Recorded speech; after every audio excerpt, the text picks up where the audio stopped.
নমস্কার বন্ধুরা, গোপালের হেসেলে আপনাদের সবাইকে স্বাগত। অসহ্য গরমে আমরা সবাই কিন্তু হাঁসফাঁস করছি। এই সময় রান্নাঘরে ঢুকে রান্না করতে আমাদের কারোরই ভালো লাগছে না, তবে বাড়ির সবাইকে খেতেও দিতে হবে। সেজন্য আমি এমন দুটো আজকে রেসিপি আপনাদের সাথে শেয়ার করছি যেগুলো তৈরি করতে খুব কম সময় লাগবে, অথচ বাড়ির প্রত্যেকটা লোক খুব তৃপ্তি করে খেয়ে উঠবে। তাই চলুন আর একটু সময় নষ্ট না করে রান্নাগুলো করে ফেলি। আজকে গরমের উপযোগী দুটো টেস্টি রান্না করব। তার প্রথমটাই হলো একটা বিশেষ ধরনের ডাল, আর সেই ডালটা প্রথমে সেদ্ধ করে নেব। সেজন্য প্রেসার কুকারে অল্প জল দিয়ে গরম করে নিয়েছি। এর মধ্যে দিয়ে দিচ্ছি অল্প নুন, দিয়ে দিচ্ছি অল্প হলুদের গুঁড়ো। এবার এর মধ্যে দিয়ে দেব মুগ ডাল। আমি প্রায় 1 কাপ পরিমাণ মুগ ডাল নিয়েছি, সেটাকে খুব ভালো করে ধুয়ে পরিষ্কার করে নিয়েছি। আমি এই রান্নাটা কিন্তু কাঁচা মুগ ডাল দিয়েই করছি, কেননা কাঁচা মুগ ডাল পেট ঠান্ডা রাখতে খুব সাহায্য করে, যেটা এই গরমে খুব দরকার। এর সাথে দিয়ে দিচ্ছি অল্প একটু তেল। এই তেলটুকু দিলে প্রেসার কুকার থেকে উপচে আর ডালের কোনো ফ্যান বাইরে বেরোবে না, প্রেসার কুকারটাও নোংরা হবে না।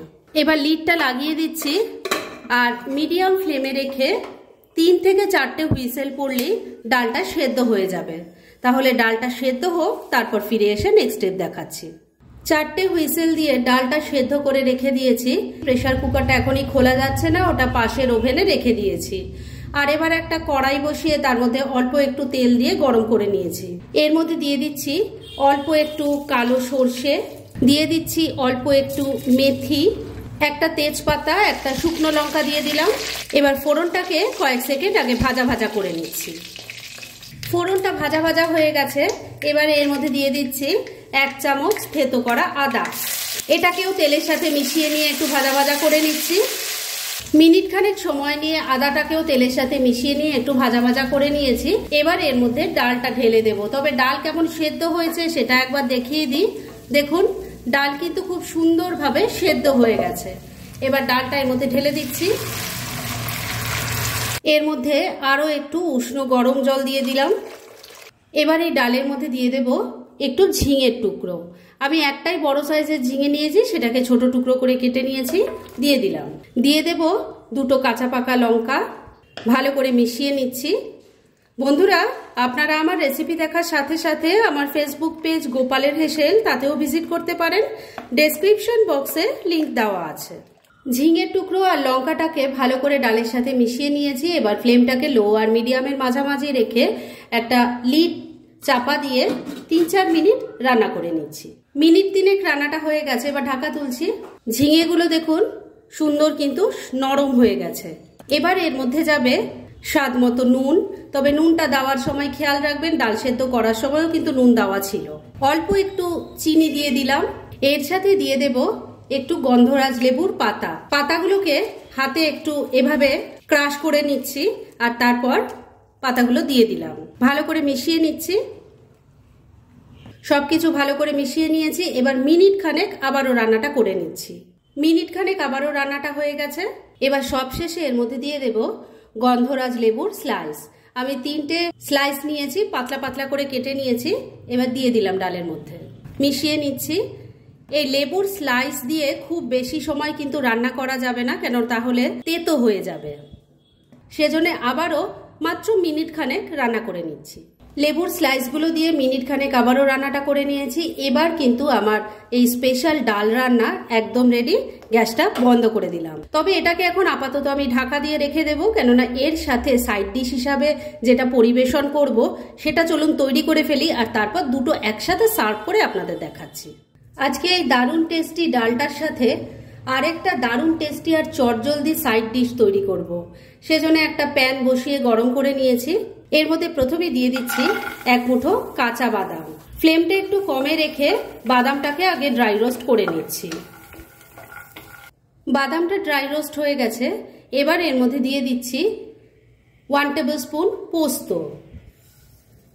বাদামের সাথে মিশিয়ে নিয়ে এটাকেও ড্রাই রোস্ট করে নিচ্ছি। বন্ধুরা, অনলাইন শপিং আমরা এখন সারা বছর সবাই করি, তাই ঘরে বসেই যদি নামি দামি ব্র্যান্ডেড কোম্পানির চয়েসেবল জিনিস অবিশ্বাস্য কম দামে পেতে চান, তাহলে ডেসক্রিপশন বক্সে টেলিগ্রাম লিংক বলে একটা লিংক দেওয়া আছে, সেখান থেকে আপনারা ভিজিট করতে পারেন আর মনের মতো যাবতীয় জিনিসপত্র কিনে নিতে পারেন, সেটাও কিন্তু প্রচুর ডিসকাউন্টের সাথে। মিনিট দুয়েক সময় নিয়ে পোস্ত আর বাদামটাকে ভালো করে ড্রাই রোস্ট করে নিয়েছি। এবার গ্যাসটা বন্ধ করে দিলাম আর এটাকে নামিয়ে রাখছি, ঠান্ডা হলে গুঁড়ো করে নেব। পোস্ত আর বাদামটাকে ড্রাই রোস্ট করে তো রেখে দিয়েছি, ওটা ঠান্ডা হলে গুঁড়ো করে নেব। তবে বন্ধুরা একবারে পাউডার ফর্ম করার কোনো দরকার নেই, একটু আধ ভাঙা মতো হলেই কিন্তু এটা খেতে বেশি ভালো লাগবে। এবার ওই প্যানের মধ্যে আবার একটু তেল দিয়ে গরম করে নিয়েছি। এর মধ্যে এবার দিয়ে দিচ্ছি অল্প কালো জিরে, এর সাথে দিয়ে দিচ্ছি একটা শুকনো লঙ্কা, দিয়ে দিচ্ছি দুটো কাঁচা লঙ্কা। কাঁচা লঙ্কাটা কিন্তু আমি চিড়ে নিয়েছি। এবার সবকিছু একটু ভাজা ভাজা করে নিচ্ছি। ফোড়নটা ভাজা ভাজা হয়ে গেছে, এবার এর মধ্যে দিয়ে দেব আলুর টুকরো। আমি এখানে দুটো বড় সাইজের আলু নিয়েছি, সেটার খোসা ছাড়িয়ে টুকরো করে কেটে নিয়েছি, যেমন আমরা আলুর চচ্চড়ির আলু কাটি সেইভাবেই কেটেছি। এবার আলুটা দিয়ে দিলাম। এর মধ্যে দিয়ে দিচ্ছি স্বাদ মতো নুন, হলুদের গুঁড়ো দিয়ে দিলাম। এবার সব কিছু ভালো করে মিশিয়ে নিচ্ছি। বন্ধুরা এই যে ডালটা আমি তৈরি করলাম, এই ডাল আর এই যে আলু ভাজাটা করছি, এই দুটোর কম্বিনেশনে কিন্তু সত্যি খাওয়াটা জমে যায়। আর এর সাথে অন্য আর কোনো কিছুর দরকার পড়ে না। গরমকালে যখন আমাদের রান্নাঘরে বেশিক্ষণ থাকতে ভালো লাগে না, তখন কিন্তু এই দুটো পদ দিয়ে একবেলার খাওয়া আপনারা চালিয়ে নিতে পারেন। নুন হলুদটা ভালো করে মিশিয়ে নিয়ে আলুটাকেও তেলের সাথে ভালো করে মিশিয়ে নিয়েছি। এবার এই আলুটা যাতে ভালো করে সেদ্ধ হয়ে যায়, সেজন্য ফ্লেমটাকে লো আর মিডিয়ামের মাঝামাঝি রেখে ঢাকা দিয়ে 3-4 মিনিট রান্না করে নিচ্ছি। মিনিট 3 সময় নিয়ে রান্নাটা করে নিয়েছি। এবার ঢাকা তুললাম। আমি কিন্তু মাঝে 2-3 বার ঢাকা তুলে একটু নাড়াচাড়া করে দিয়েছিলাম। আলু সুন্দর সেদ্ধ হয়ে গেছে, সুন্দরভাবে ভাজা ভাজাও হয়ে গেছে। এবার শেষ পর্যায়ে এর মধ্যে দিয়ে দেব পোস্ত আর বাদাম, যেটা ড্রাই রোস্ট করে নিয়েছিলাম আর তারপর আধ ভাঙা করে নিয়েছি, দিয়ে দিলাম। ভালো করে মিশিয়ে নিচ্ছি। ড্রাই রোস্ট করা পোস্ত আর বাদামটা ভালো করে আলুর সাথে মিশিয়ে নিয়েছি। দারুণ টেস্টি আলু ভাজা কিন্তু একদম রেডি। গ্যাসটা বন্ধ করে দিলাম। এবার দুটো রেসিপিকেই একসাথে আপনাদের সার্ভ করে আমি দেখাচ্ছি। ফ্রেন্ডস, আমার আজকের এই দুটো রান্নার রেসিপি একদম রেডি হয়ে গেছে এবং আমি সার্ভ করে দিয়েছি। দুটোই কিন্তু ভীষণ ইজি, তবে খেতে অসাধারণ হয়। সেটা একবার ট্রাই না করলে আপনারা বুঝতেই পারবেন না। তাই দেরি না করে পারলে এটা আজই একবার ট্রাই করে ফেলুন, আর তারপর কেমন লাগলো সেটা প্লিজ কমেন্ট করে জানাবেন।